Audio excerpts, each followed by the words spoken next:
Привет, Коленька. Привет, мам. Диагноз. Инсульт во время родов, митохондриальная миопатия.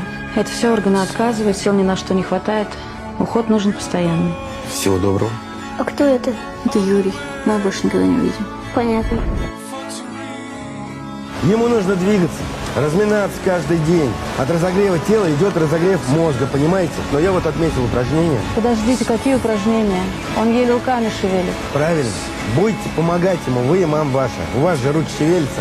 Нравится футбол? Ага. А что тебе мешает? Ноги есть, руки есть, все работает. Только не очень хорошо. Но это мы можем поправить, так? И я стану нормальным? А кто тебе сказал, что ты ненормальный? Папа сказал. Я тебе так скажу. Вот у них у всех норма очень странная.